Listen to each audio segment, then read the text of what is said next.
come out this morning and there was or last night when we came into the room, there was a beautiful little package sitting on the bed. It was a letter from my daughter, my incredible daughter, Erica, who's having a baby in a week, by the way. It looks like. I couldn't read it without the tears. I give it to Tammy to read it this morning. She started to cry too. It's so incredible. This girl is such a... Out of 11 kids, God, you got to get one. I did. You know, Steve Morris is a crafty old devil, as Alex Finnick well knows. I've watched him be tortured up here several times. I was so nervous this morning that I went out to have a nervous pee. I really do. I do that.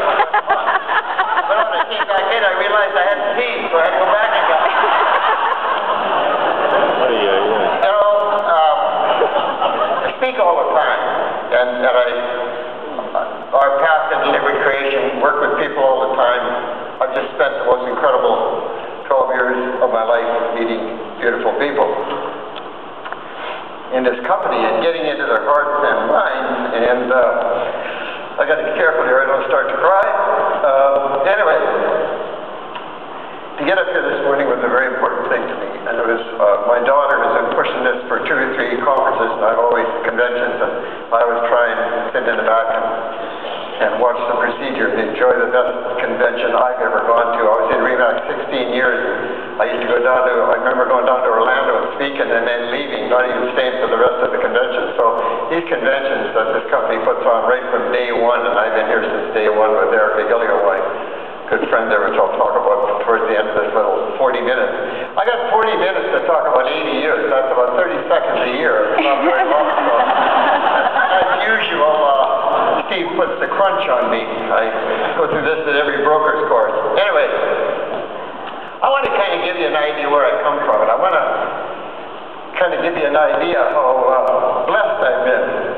You know, when Steve told me I had to talk, or he wanted me to talk about, which is the way he does, he didn't say you have to, he says, I'd like you to, and which is the kind of authority I can handle.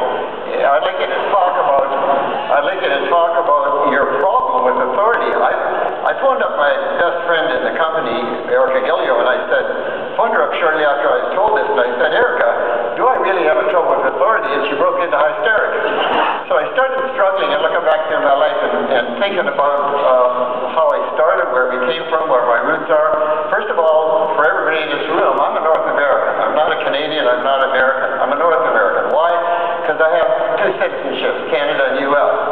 I was able to help launch this company in the U.S. too, along with Erica. And I'm this by birth. My grandfather is a Norwegian immigrant that came in the late 1800s into Ellis Island, and his name was Nasby, and they changed it in the way they do it to Nasby, N-A-S-B-Y. And 2 brothers later followed him over, and he was strong Norwegian, just a wonderful, wonderful man. He left such an impact on my life. It was incredible. And he came in, he had a family in Minnesota where all Norwegians go, and to live. And at that time they were asking for immigrants to come up to Canada and develop Canada, and if you went up there, he had farm roots, and if you went up there and developed the land, you could keep it. And this looked like a good deal to him.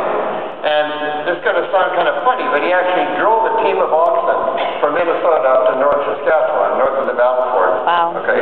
And my father was born in 1905, so he would have been maybe 5 or 6, just a baby at that time, just a young kid. And he was raised in that North Country. And I always make jokes on the seminars. I'm a slightly recovered redneck, okay? And my father married an English lady, Nellie Patterson, and she was brought up, she came from a family that came out of the coal mines in England. So, and my Steve says I never talk about my parents, so I'm going to try and talk about them a little bit here without crying. My father was my hero, as I was the only boy in the family, and he was a strong man, a very, very strong man. He hunted, he trapped, and when I was born in the Depression, or just before the Depression, 1928, so I was raised, Prince Albert National Park was our kitchen, that was our larder, that's where we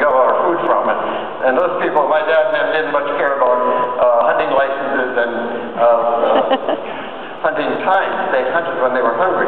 And also they sold home brew. They made White Lightning, which was, I was very close to that. So I was brought up with a lot of heavy drinking. My uncles were all heavy drinkers, whatever. And so was my father and my father's brother. My grandfather wasn't. But they made this home brew. And I got a chance, in my former on their legs, coming in and tearing our wood pile apart and our haystacks and going in the bush and trying to find our stills. And eventually in about 1936, 37, coming in and taking my father away to jail. And my father was certainly not a criminal. And so I had a bad picture of the party. I also had a bad picture of what was right and what was wrong. Yet when I look back, and Steve really made me look to figure out where I come from and why I've had this problem all my life. And I took a look at it and I realized everything like as far as my mother was concerned, it was them against us. It was them, always them. In fact, it always was them. That's all I ever heard. And my mother was a very happy, beautiful lady. But however, she had a side to her where she was very, very fearful and very, very unhappy with the way the lot that the world had dealt her. And the amazing thing was, we really lived well. When I look back on those years, and I want to meditate, or I want to visualize, and I want to go into a nice place, I go there with my sister. I had 3 younger sisters, and I go there, and we were laying on hills. This is the gophers consciousness by this time. And we weren't worried about money, as we aren't worried about it today. We don't worry about money anymore. It's not this kind of mentality I came out of the hungry 30s with. We both got rid of that because we were raised in very similar situations. And so we never bothered with it. And the amazing thing is we never were really short of money, if you understand that. I think a lot of people in the room know what I'm talking about. We never really were. Sometimes we couldn't pay some bills. We jugged around. We always handled it. And didn't have a problem in that way. We just handled it, that's all. And we came out of it so beautifully. I got into training with that very early, and I had 3 people that did a whole seminar, 2-day seminar. I remember doing it with 3 people in the room. We sat down and did the workshop to get this thing off the ground. First of all, this is a business, this is a company of people helping people. Do you agree? Yeah. And while I came into real estate to make money, what I really stayed for was I got to like helping people. I got to feel good about it. And see, I go by what Eckhart Tolle says. Eckhart Tolle says that my inner purpose is to awaken and to help others awaken as I go. And I'm in such a wonderful position because I and my wife and my daughter get a chance to help to not only awaken ourselves, but to help other people awaken.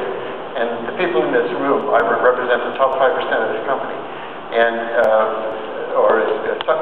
every one of you are in the top 5%. And I've learned so much of you, and I've got a chance to give, and I feel grateful. I wake up every morning feeling grateful that I'm a part of this system. And I thank you, Steve, very, very much for sucking me in, okay? Thanks. And all the people that I didn't mention, because there's hundreds. There is another man in our life that's in both my daughter and I's life that's very important to us, and that's Bob McKinnon.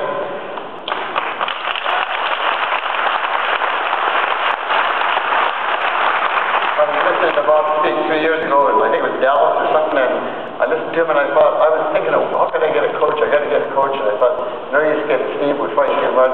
Let me think. And I listened to Bob speak, and I went out and I said, would you be our coach? And he said, I'd be honored. And we've just had an incredible time. And how he's helped my daughter in so many ways. It's so incredible. So all I can say is I haven't got time to tell you how grateful I am. And thank you very much for every single person in this room and every single person that's helped me along the road.